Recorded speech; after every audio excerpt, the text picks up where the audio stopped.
Dans cette interview, je reçois Grégory qui nous a déjà dévoilé comment il avait réorganisé les portefeuilles de comptes de son équipe commerciale pour doubler la profitabilité en 1 an et qui va maintenant nous expliquer comment il a fait pour que ce changement soit accepté en interne. D'accord, donc des changements à plusieurs niveaux. Et est-ce que tu peux nous en dire un peu plus sur ta mission ta mission d'améliorer la profitabilité de la division purification de 3M? Alors, en l'occurrence, 3M, au départ, pour resituer, c'est une grande entreprise avec beaucoup de produits, beaucoup de divisions. En France, elle génère plus de 600 millions de dollars de chiffre d'affaires, 30 milliards au niveau mondial.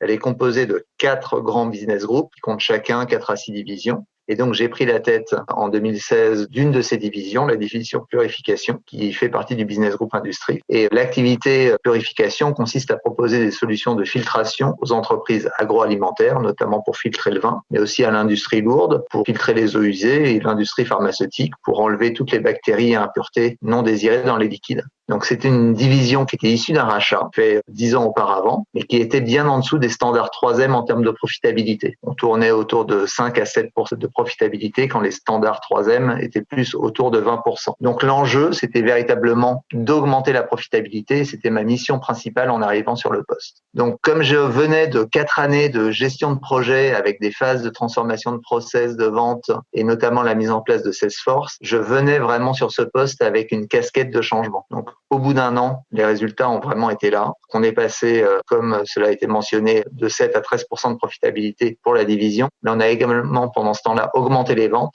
Tout ça en gérant une transformation commerciale profonde. Et cette transformation a été à la fois si profonde et si efficace que ma direction a souhaité que j'étende ma responsabilité en accompagnant les 6 autres divisions dans leur transformation commerciale.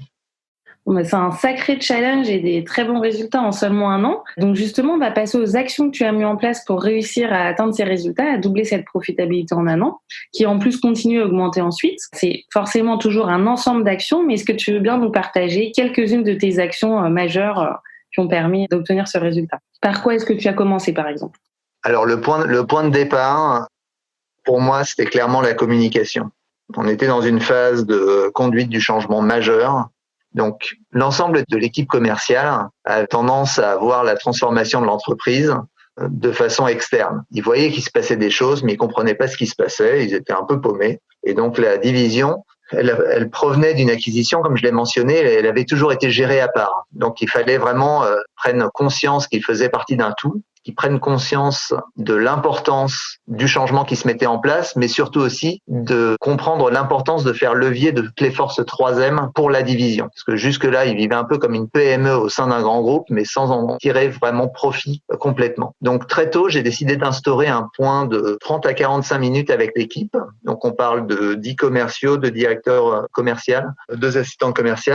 Et donc le sujet, c'était parler du changement. Donc c'était le lundi matin à 10h et c'était une manière de donner le là de la semaine, de garder le fil sur tout ce qui était en train de se passer. Donc je savais que j'allais mettre en place beaucoup de choses et donc j'avais besoin véritablement de garder tout le monde à bord. C'était aussi pour moi un bon moyen de faire la synthèse semaine après semaine de tout ce qui se passait, des points positifs et des points sur lesquels il fallait insister. En parallèle de ça, j'ai instauré un point individuel avec chacun, donc qui était un peu le point bureau des pleurs, qui visait vraiment à montrer de la proximité, être à l'écoute et à sentir tous les points durs ou à les anticiper.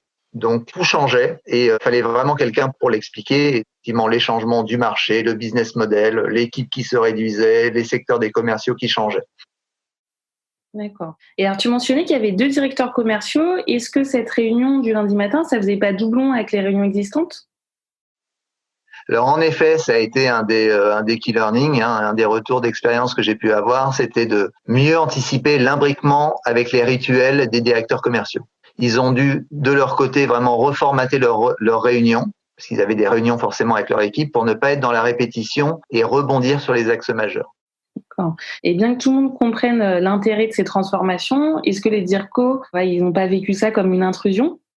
C'était le risque initial et c'est pour ça que j'ai vraiment mis moi l'accent sur l'accompagnement des équipes, la proximité, l'empathie, l'écoute et j'ai vraiment tenté de mettre ce qu'on appelle communément ces soft skills en avant pour pas être perçu comme le petit nouveau qui changeait tout et vraiment être à l'écoute de chacun. Et pour ça, tu avais le soutien du top management? Oui, la démarche était complètement en ligne avec les attentes de la direction et moi j'avais le soutien direct de ma hiérarchie qui était un membre du comité de direction. D'accord. Et ces changements, ils se sont aussi accompagnés par de la formation en plus des réunions? Là, oui, forcément. Et encore une fois, on reboucle finalement avec la communication au départ. Et que lorsqu'il y a du changement, ça doit être vraiment accompagné par une communication forte, mais également par l'accompagnement des équipes à travers de la formation. Donc moi, il y a vraiment 2 axes de formation qui étaient importants. Premier axe qui était vraiment la formation et l'accompagnement autour des changements qui se passaient. Donc j'avais réalisé, donc là pour le coup moi-même, un bout d'accompagnement au changement qui expliquait les nouveaux process, qui répondait aux questions que j'avais le plus souvent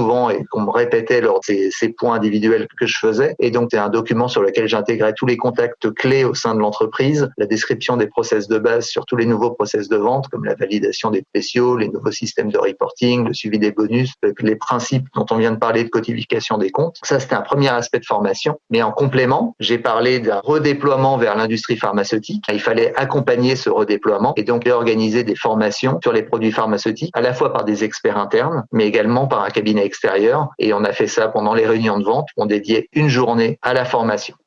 D'accord. Et donc ça, c'est vraiment top parce qu'il y avait des choses qui changeaient, pas mal de choses qui changeaient, mais ils étaient accompagnés, ils avaient des repères. Et ça, c'est agréable d'avoir des repères pendant le changement. Mais écoute, c'est vraiment un très beau travail qui ne devait pas être de tout repos.